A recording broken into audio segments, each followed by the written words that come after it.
بسم اللہ الرحمن الرحیم۔ اب ہم قرآن کو صحیح طریقے سے پڑھنے کے ایک انتہائی ضروری حصے کی طرف پہنچ گئے ہیں، جس کا نام ہے وقف۔ وقف جیسا کہ اس کے نام سے پتہ چل رہا ہے ہمیں، وقف کا مطلب ہے رکنا۔ ہم اردو میں بھی اس لفظ کو استعمال کرتے ہیں۔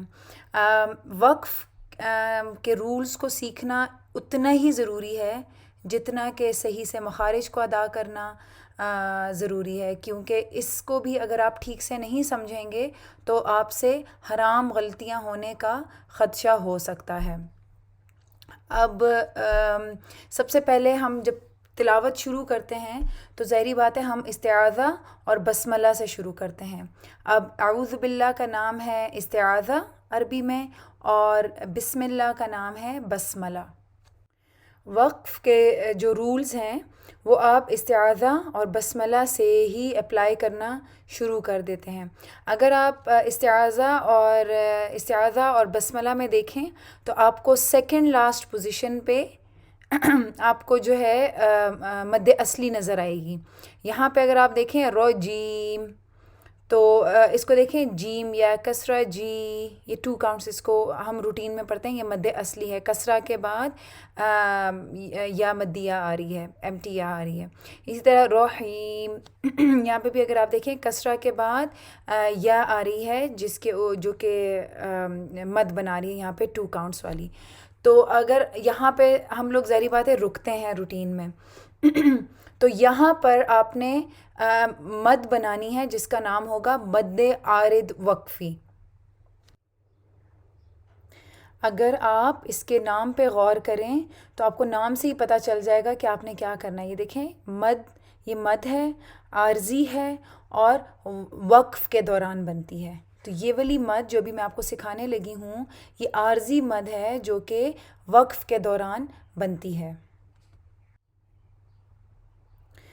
تو یہ والی مد تب بنے گی جب سیکنڈ لاسٹ پوزیشن پہ مد کا حرف ہو۔ اب مد کے حروف کون کون سے ہیں؟ مد کے حروف ہیں الف، واو اور یا۔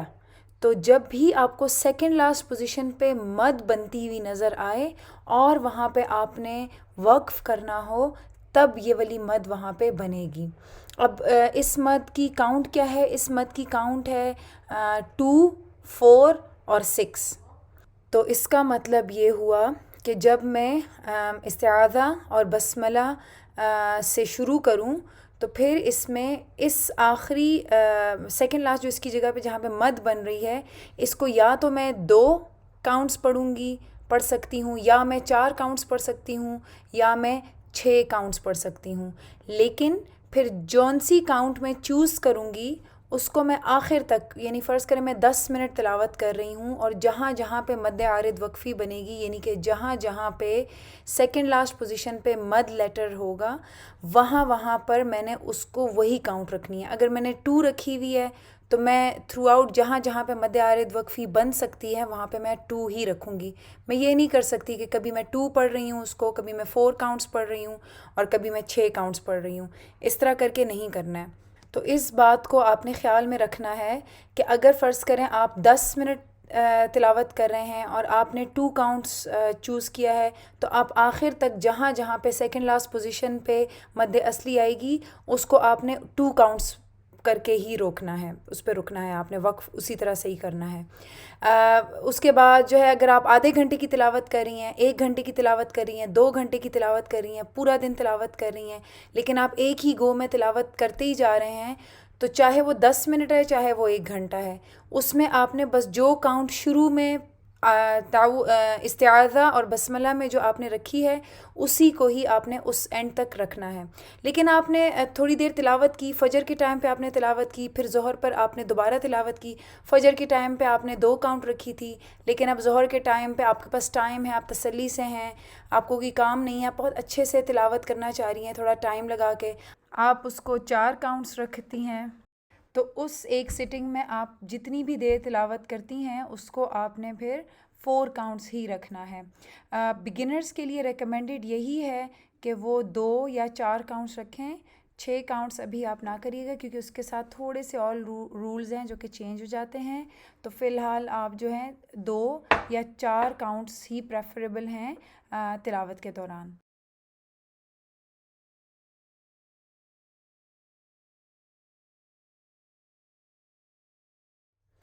اب آپ نے جونسی کاؤنٹ مد عارض وقفی کے لیے استعاذہ اور بسملہ میں چوز کی ہے. وہی آپ نے جہاں جہاں پہ سیکنڈ لاسٹ پوزیشن پہ آپ کو مد اصلی نظر آئے گی تو وہاں پہ اگر آپ رک رہے ہیں تو آپ نے پھر وہی والی کاؤنٹ کرنی ہے. جس طرح اگر آپ نے یہاں پہ اگر آپ دیکھیں پہلی مثال میں تو یہ دیکھیں یہ ہے بالواد، بالواد، یہ 2 کاؤنٹس ہو گیا. اگر میں نے استعاذہ اور بسملہ میں 4 کاؤنٹس رکھی ہے تو میں اس کو 4 کاؤنٹس کروں گی بالواد. اگر میں نے وہاں پہ 6 کاؤنٹس رکھی ہے تو پھر یہاں پہ بھی میں 6 کاؤنٹس ہی رکھوں گی. تو جونسی کاؤنٹ آپ استعاذہ اور بسملہ میں رکھیں گے، ایک ہی سٹریچ میں جو آپ تلاوت کر رہی ہیں اسی کو ہی آپ نے پھر جہاں جہاں پہ سیکنڈ لاسٹ پوزیشن پہ مد لیٹر آئے گا وہاں پہ آپ نے اسی رول کو اپلائی کرنا ہے. اگر آپ ان سب مثالوں کو دیکھیں، پہلی لائن میں پہلی مثال کو دیکھیں، یہاں پہ الف مدیہ آ رہی ہے اور دیکھیں واو جو ہے وہ 2 کاؤنٹس ہے، لیکن یہاں پہ مد عارض وقفی جب بنے گی تو وہ آپ 2 4 6 میں سے کچھ بھی رکھ سکتے ہیں جو آپ نے استعاذہ اور بسملہ میں رکھی ہوگی. اگلی مثال میں اگر آپ دیکھیں تو آپ کو یہاں پر واو مدیہ نظر آئے گی، تو یہاں پہ مد عارض وقفی بنے گی اگر یہاں پہ آپ نے رکنا ہو.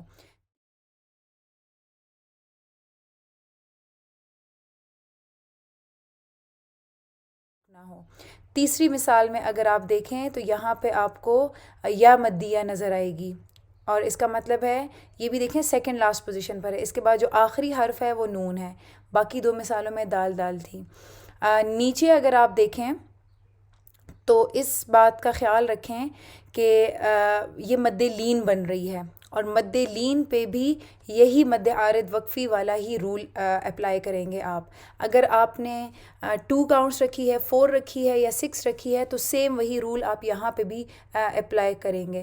جیسا اگر میں نے 2 کاؤنٹس رکھی ہے تو میں اس کو پڑھوں گی قریش، لیکن اگر میں نے ادھر 4 رکھی ہے تو یہ 4 ہو جائے گی، ادھر 6 رکھی ہے تو یہ بھی 6 ہو جائے گی. اور یہاں پہ یہ مد لین واو کے ساتھ بن رہی ہے تو یہاں پہ بھی سیم یہی رول ہے. اور یہ میں آپ کو کسرتین کے بارے میں بتا ہی چکی ہوں کہ یہاں پہ یہ کسرتین بن رہی ہے. چھوٹی سی میم اقلاب کی وجہ سے ہے کیونکہ اس کے بعد والی آیت میں جو ہے یقیناً با ہوگی، تو اگر آپ ان کو ملا کے پڑھیں گی تو اقلاب کا رول اپلائی ہوگا. تو اس کو دیکھ کے کنفیوز نہیں ہونا ہے، یہ بیسیکلی کسرتین ہی ہے. اور ورڈ اللہ بھی اگر آپ دیکھیں تو یہاں پہ ہم اس کو 2 کاؤنٹس کرتے ہیں اور چونکہ سیکنڈ لاسٹ پوزیشن پہ مد بن رہی ہے تو ورڈ اللہ میں بھی ہم مد عارض وقفی کو ہی اپلائی کریں گے. جونسی کاؤنٹ ہم نے بسملہ اور استعاذہ میں چوز کی ہوگی. ربنا تقبل منا إنك أنت السميع العليم.